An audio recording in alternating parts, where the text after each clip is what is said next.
Suppose you need to convert minus two radian, ऐसे एक value दे दे, कुछ भी दे सकते, -2 रेडियन इन डिग्री, डिग्री में क्या होगा, तो ये -2 तुम यहाँ पे पुट करोगे, कहाँ पे पुट करोगे, देखो तुमको चाहिए वो डिग्री में चाहिए एंड गिवन है रेडियन में, तो यहाँ पे पुट कर दोगे रेडियन में और इन दोनों को इक्वेट कर दोगे तो तुमको डी मिल जाएगा, डी मतलब डिग्री में मिल जाएगा ये चीज। ठीक है, याद रख सकते हो, नहीं भी रख सकते हो, फिर से वही वाली बात, पाई रेडियन मतलब होता है 180 डिग्री, 1 रेडियन मतलब कितना होगा 180 बाई पाई, तो 2 रेडियन मतलब क्या होगा, मतलब मैं तो ऐसे कर लेता हूँ इसलिए बोल रहा हूँ इंटू 2, तो क्या होगा 360 अपॉन पाई होगा, इतना डिग्री होगा, ऐसे भी लिख सकते हो कोई दिक्कत नहीं है, अगर थोड़ा सा और सिंप्लीफाई करना है इसको तो कैसे कर सकते हो, ठीक है, यहाँ पे वो माइनस साइन है, माइनस साइन बाद में लगा देंगे, तो 360 बाई पाई, 360 बाई पाई को कैसे लिख सकते हो, पाई का अप्रोक्सीमेट वैल्यू देखो, ये एग्जैक्ट इक्वल साइन तो नहीं आएगा, अप्रोक्सीमेट वैल्यू हम लिख रहे हैं 22/7, मतलब फॉर कैलकुलेशन पर्पस 22/7 लिख रहे हैं, 7 ऊपर चला जाएगा, अरे यार अब इसको डिवाइड करो कितना होगा, तो 360 इंटू 7 कितना होता है, 0 4 25 होगा शायद, देख लेना, इसको 22 से हम डिवाइड करेंगे तो 22 3 2 1 22 हो गया, 100 आ गया, 5 होगा तो नहीं 4 होना चाहिए, तो कितना आएगा 88 आएगा, ठीक है, ये कैलकुलेशन पार्ट कर सकते हो, ये 12 हो जाएगा, ठीक है, तो मतलब हम इसको बोल सकते हैं this is equal to 114 plus 12/22 होगा ना, ये होगा, इतना डिग्री होगा, ठीक है, इतना डिग्री होगा, अब फिर से 114 डिग्री तो हो गया, प्लस ये तो 1 डिग्री भी नहीं है, क्यों, क्योंकि 12/22 है, 12 छोटा है 22 ज्यादा है, तो 1 डिग्री भी नहीं है, 1 डिग्री से कम है, और 1 डिग्री से अगर कम है तो उस चीज को हम कहाँ पे ले जा सकते हैं, जैसे मान लो कि 0.2 मीटर आ गया, इसको हम सेंटीमीटर में कैसे लिखेंगे, 100 से मल्टीप्लाई करके लिखेंगे ना,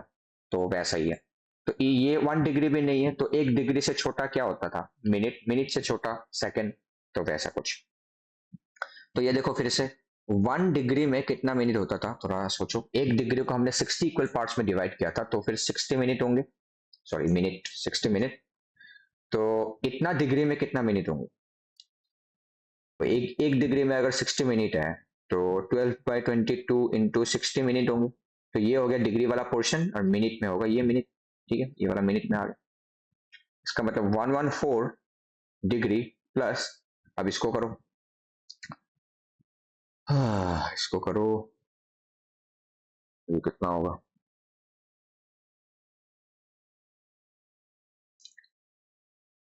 ये कितना होगा, करो, ये 2 से कैंसिल करो, 2 से 6, ठीक है, साइड में कर लेते हैं,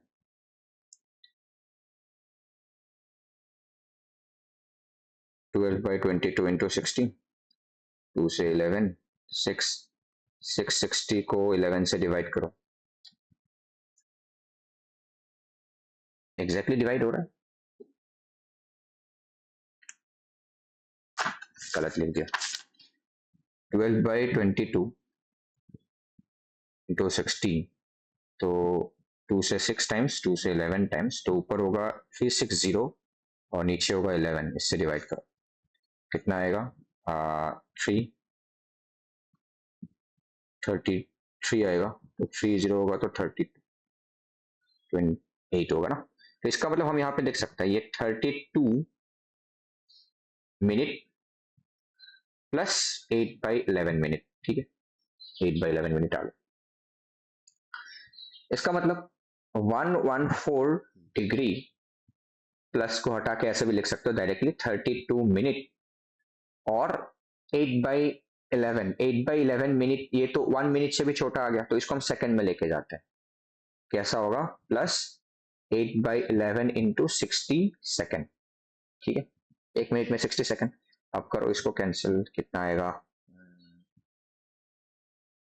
480 11, कितना होगा 4 4440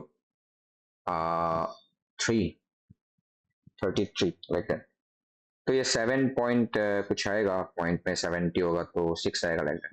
ठीक है, तो ये बेसिकली हम अप्रोक्सीमेशन से हम बोल सकते हैं ये nearly equal to 114 degree 32 minute और 40, इसको 44 बोल देते हैं, 44 सेकंड। ठीक है, तो इसको हमने एकदम ही सिंप्लीफाई कर दिया। किसको क्या निकाल रहे थे? माइनस, तो अच्छा -2 बोला था तो माइनस साइन से मल्टीप्लाई कर दो दोनों में, तो कितना आएगा ये -114, सब कुछ माइनस में आ जाएगा, -114 डिग्री 32 मिनट 44 सेकंड।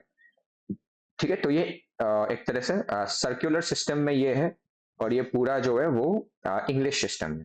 ठीक है, तो ऐसे हम सिंप्लीफाई कर सकते हैं। सिमिलरली मेरे पास एनसीईआरटी भी है। एनसीईआरटी में एक बड़ी क्वेश्चन है, example number 2, convert 6 radians into degree measurement. वैसे ही कर सकते हो। ठीक है, 6 रेडियन को डिग्री मेजरमेंट में कन्वर्ट करना है। Okay,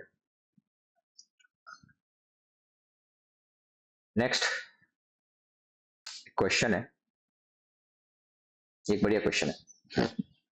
for each natural number के, ओके, के जो है, देखो कैसे क्वेश्चन को पढ़ना है और कैसे लिखना है। जो चीज गिवन है उसको बढ़िया से लिखते जाओ। नेट के जो है वो नेचुरल नंबर है, तो थोड़ा इमेजिन कर लो कि ए का वैल्यू कहाँ से शुरू होगा, नेचुरल नंबर 1 2 3 ऐसे ऐसे करके आगे बढ़ता जाएगा ए का वैल्यू। सी के मतलब ये ऐसा गिवन है, सी के क्या है, ये एक सर्कल को रिप्रेजेंट करता है, ये सर्कल को रिप्रेजेंट करता है जिसका रेडियस के है, के सेंटीमीटर है। Okay, in the counter clockwise direction. Okay, मतलब एक सर्कल है और आई गेस थोड़ा सा वो हो गया कि मतलब ऐसे समझ लो, ये क्वेश्चन थोड़ा सा वो गलती हो गया क्वेश्चन में। मतलब एक सर्कल है तुम्हारे पास, उस सर्कल के ऊपर, ठीक है, थोड़ा पढ़ लो पूरा। After completing its motion on C K the particle moves to C K plus one. मतलब सी के प्लस वन क्या होगा फिर? सी के प्लस वन एक फिर से एक सर्कल होगा और उसका रेडियस क्या होगा, के प्लस वन होगा, जिसका सेम ओरिजिन होगा। ठीक, मतलब सेम सेंटर होगा। मतलब ए particle moves to C K plus one in the वो रेडियल डायरेक्शन में। रेडियल डायरेक्शन मतलब क्या होगा, रेडियस के अलोंग डायरेक्शन। देखो ये होता है रेडियल डायरेक्शन, कोई भी एक वो रेडियस पकड़ लो, इस तरफ अगर कोई चीज मूव कर रहा है ना आउटवर्ड, इसको हम कहेंगे रेडियल डायरेक्शन में कोई चीज मूव कर रहा है। ठीक है, इनवर्ड भी हो सकता है, आउटवर्ड भी हो सकता है। The motion of the particle continues in this manner. The particle starts at 1,0. If the particle crosses the positive direction of its, देखो मैं पूरा क्वेश्चन समझा देता हूँ वो क्या है, पूरा क्वेश्चन समझा देता हूँ। जैसे एक सर्कल है, ठीक है, इस सर्कल में एक पार्टिकल घूम रहा है। कैसे घूम रहा है? पार्टिकल ने अपना वो जर्नी शुरू किया था 1,0 पॉइंट से। मतलब पहला वाला जो रेडियस होगा सर्कल का, पहला वाला सर्कल का जो रेडियस होगा वो 1 होगा, सिंपल। फिर वो कितना मतलब मूव करता है, क्वेश्चन थोड़ा वो गलत है, इसमें क्वेश्चन में सुधार दूंगा, देखो इसलिए मैं क्वेश्चन समझा रहा हूँ। इसमें ये बोला है कि यहाँ से एक पार्टिकल मूव करता है अलोंग इट्स पेरीफेरी, मतलब सर्कल के जो सर्कमफेरेंस में पार्टिकल मूव करता है, लेकिन कितना मूव करता है, जितना उसका मतलब उस सर्कल का रेडियस होगा। इस सर्कल का रेडियस 1 है, ठीक है, सर्कल का रेडियस 1 है, तो ये 1 डिस्टेंस यहां से पेरीफेरी के अलोंग ये मूव करेगा। तो जैसे ही इसका रेडियस खत्म हुआ, फिर वो क्या करे, मतलब ये वो मतलब वो वाला लेंथ खत्म हुआ, मतलब इसका वो जर्नी कंप्लीट हुआ, फिर वो रेडियल डायरेक्शन में मूव करते हैं। रेडियल डायरेक्शन मतलब सेंटर के साथ कनेक्ट करो और ऐसे रेडियली आगे बढ़ जाओ। रेडियल डायरेक्शन में उतना मूव करेगा ताकि वो दूसरा सर्कल पे आ जाए। दूसरा सर्कल क्या होगा, देखो पहला सर्कल होगा C1 जिसका वो रेडियस 1 है, फिर दूसरा होगा C2 मतलब जिसका रेडियस क्या हो, इसका रेडियस हो 2, उस सर्कल पे आएगा वो। फिर से कंटिन्यू करेगा सेम प्रोसेस से। अब वो मतलब इस सर्कल पे आ गया, इस सर्कल का वो रेडियस कितना है 2 है, क्योंकि ये C2 है। तो देखो ये है C1 वाला, ये है C2 वाला। तो ऐसे ही सेम काउंटर क्लॉकवाइज डायरेक्शन में, काउंटर क्लॉकवाइज मतलब एंटी क्लॉकवाइज डायरेक्शन में, ये अब 2 रेडियस के लेंथ का मतलब आर्क बनाएगा, 2 रेडियस का लेंथ सेम, मतलब फिर से यहाँ से लेके यहाँ तक आएगा। मतलब यहाँ से ऐसे जर्नी शुरू किया, फिर उधर गया, फिर यहाँ से इधर 2 रेडियस का आएगा। ये जो है 2 रेडियस का है लेंथ, ठीक है, मतलब 2 सेंटीमीटर हो। एंड ये प्रोसेस ऐसे कंटिन्यू होता रहता है। कैसे? फिर जो ऐसे सर्कल बनेगा और अलग अलग, ठीक है। फिर क्या करेगा, फिर ये फिर से रेडियल डायरेक्शन में मूव करेगा। रेडियल डायरेक्शन में मूव करने के बाद इस वाले सर्कल के पास जाता है। फिर इधर ये जो सर्कल है, इस सर्कल का लेंथ कितना है, इस सर्कल का, सॉरी लेंथ नहीं, इस सर्कल में जो वो रेडियस होगा वो C3 होगा। मतलब क्या बोल रहा हूँ, ये जो सर्कल होगा वो C3 होगा, तो इसका जो भी वो रेडियस आएगा वो 3 सेंटीमीटर होगा। तो 3 सेंटीमीटर वाली आर्क में ये ऐसे घूमेगा, ठीक है। डायग्राम एग्जैक्ट नहीं है, तो फिर ये यहाँ तक आ गया 3 सेंटीमीटर। अब फिर से वही चीज कंटिन्यू होगा, फिर एक और सर्कल में आएगा, फिर अब 4 में घूमेगा ऐसे करके, फिर और आएगा, फिर 5 में घूमेगा, मतलब 5 सेंटीमीटर वाले में घूमेगा, फिर और आएगा, फिर 6 वाले में ऐसे घूमेगा। तो ऐसे ये घूमता जाएगा। मतलब थिंक समझ में आ रहा है, ये पार्टिकल का मूवमेंट जो ट्रेजेक्टरी होगा वो कुछ ऐसा होगा। समझ में आ रहा है? अब पूछा है कि ये कभी ना कभी तो ऐसे मतलब वो रोटेट करके सब मतलब पहली बार के लिए एक्स एक्सिस को क्रॉस करेगा कहीं पे, तो कौन सा सर्कल के ऊपर रह के वो एक्स एक्सिस को क्रॉस करेगा वो पूछा है।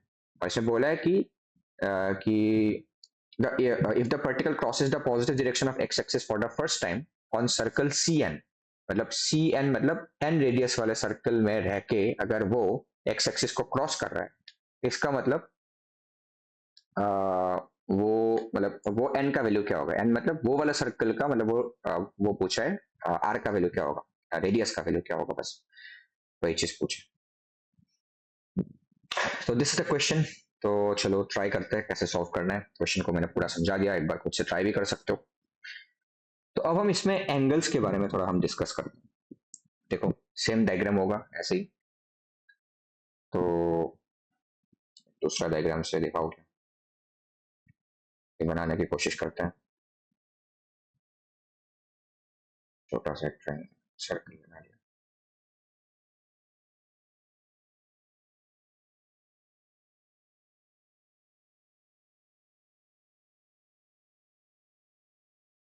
ये कोसेंट्रिक होगा, मतलब सेम सेंटर ही होगा इसका, बट मेरा डायग्राम थोड़ा इतना ठीक नहीं है। ओके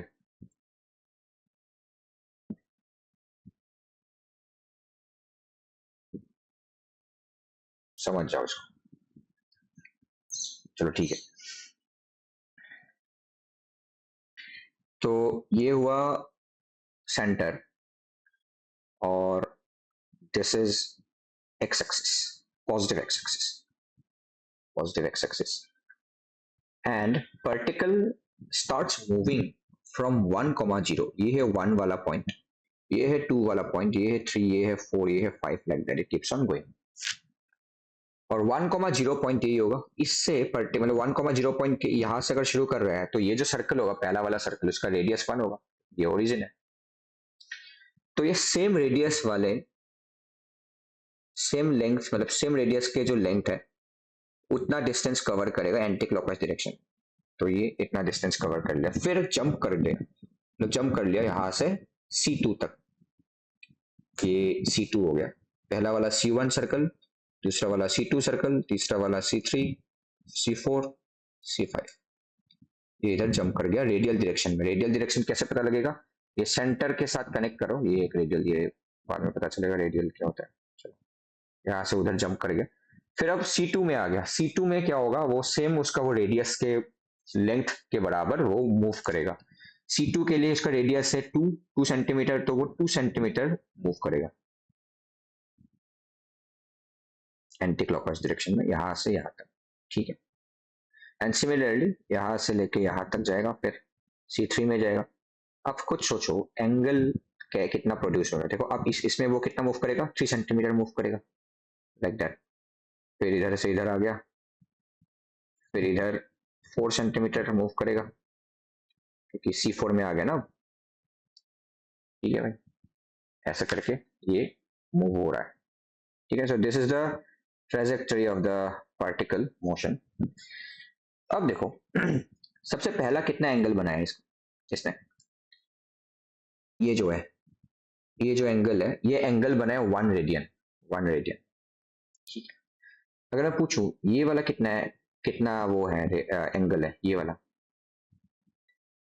ये वाला एंगल अगर तुम देखोगे, ये वाला साइड कितना है, ये वाला जो सर्कल का वो रेडियस है वो है 2, ये और ये जो लेंथ है वो भी 2 ही है, तो 2 आर्क लेंथ का आर्क मतलब एक वो मतलब क्या बोलूं, मगर मतलब मान लो जैसे कि ये जो सर्कल के ऊपर इसने मूव किया, तो इसका जो वो रेडियस होगा वो भी 2 होगा और आर्क लेंथ भी 2 होगा। दैट मीन्स ये भी 1 रेडियन ही प्रोड्यूस किया होगा, किसमें, सेंटर में।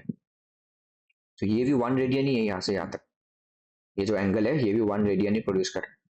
सिमिलरली इस सर्कल के ऊपर देखो, इस सर्कल के ऊपर देखो, ये जो आर्क है ये कितना प्रोड्यूस किया होगा, ये है रेडियस 3 और ये आर्क लेंथ भी 3 है, तो ये भी कितना प्रोड्यूस किया होगा, मतलब इसमें क्या होगा, 1 रेडियन ही क्या होगा, ठीक है। ऐसे ये जो पूरा जो एक एंगल बन रहा है ना, ये टोटल अभी तक 3 रेडियन बन चुका है। ये कितना बनाएगा, ये भी 1 ही बनाएगा। क्यों 1 बनाएगा, क्योंकि इसका जो वो रेडियस है, वो रेडियस कितना है, रेडियस है 4 और आर्क लेंथ भी 4 है, तो ये भी 1 रेडियन ही बनाएगा, ये भी 1 रेडियन ही है।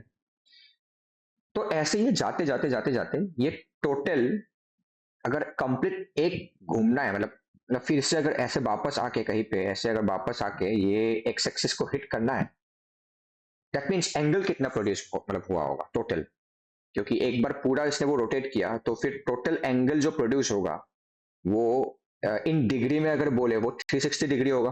बट हमको तो पता है 360 डिग्री मतलब कितना वो रेडियन होता है, जैसे पाई रेडियन मतलब होता है 180 डिग्री, तो 2 पाई रेडियन मतलब कितना होगा, 360 डिग्री। इसका मतलब क्या हुआ कि अगर ये एक बार फिर से चक्कर लगाने के मतलब एक्स एक्सिस को क्रॉस करने के लिए इसको मिनिमम 2 पाई एंगल तो बनाना ही पड़ेगा, 2 पाई, 2 पाई क्या, 2 पाई वो रेडियन एंगल तो बनाना ही पड़ेगा।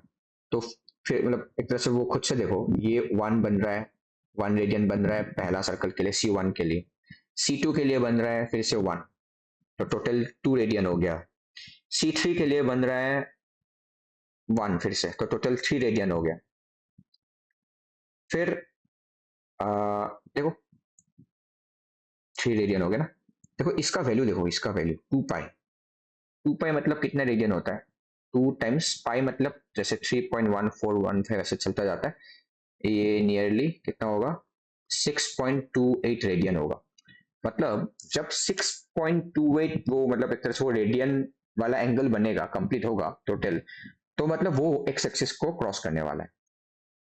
ओके, इसका मतलब ये हो गया C4, 4 वाला लेंथ, मतलब यहाँ तक 4, मतलब यहाँ तक कितना बना होगा, आते आते ये जो एंगल है यहाँ तक एंगल बना होगा 4 रेडियन, ठीक है, यहाँ से यहाँ तक 4 रेडियन बना होगा। अभी फिर से ये जाएगा, ठीक है, अच्छा क्वेश्चन है इसलिए मैं थोड़ा ज्यादा टाइम इन्वेस्ट कर रहा हूँ। अब ये कितना बनाएगा यहाँ से यहाँ तक, ये 5 वाला लेंथ होगा यहाँ से यहाँ तक आर्क लेंथ, क्योंकि सर्कल 5 है, C5 है, तो ये भी कितना बनाएगा एंगल, ये भी 1 रेडियन ही बनाएगा। तो देखो कितना हुआ, कितना 1 रेडियन आया, 1 2 3 4 5, मतलब 5 रेडियन अभी तक बन चुके हैं, 5 रेडियन, लेकिन बनना कितना है, 6.28। तो एक और सर्कल बनाएगा यहाँ से, थोड़ा और ऊपर गया, फिर ऐसे घूमेगा, घूम के यहाँ तक आएगा, है ना। तो अब भी ये कितना बनाएगा, फिर से वही 1 रेडियन बनाएगा। अब देखो टोटल 1 2 3 4 5 6 6 रेडियन हो गया। अब अगर 6.28 रेडियन बनाना है तो पक्का वो 7 वाला जो सर्कल है उसके ऊपर घूमना होगा, है कि नहीं? क्योंकि यहां तक जब वो जाएगा, सॉरी, जब वो यहां तक जाएगा तब जाके फिर से एक और रेडियन बनाएगा। तो ये टोटल घूम के यहां तक जब आएगा, यहां तक, तो वो 7 रेडियन बना चुका होगा, 7 रेडियन, ठीक है टोटल। लेकिन हमको तो 6.28 ही चाहिए, तो मतलब जब जब इसका वो 6.28 बनाएगा तो ये C7 में ये रहा होगा पक्का, ठीक है, ये C7 में रहा होगा। तो वही पूछा था कि भाई फर्स्ट टाइम एक्स एक्सिस को अगर क्रॉस करेगा तो फिर एन का वैल्यू क्या होगा, मतलब कौन सा सर्कल के ऊपर रहेगा, तो आंसर 7 है। ठीक है, मैंने अपना ट्राई किया इस क्वेश्चन को समझाने के लिए, थोड़ा सा समझाना भी मुश्किल है, थोड़ा एक बार टाइम दे के देखो, आई होप समझ में आ जाए। ठीक है, ओके, तो आंसर इसका 7 है।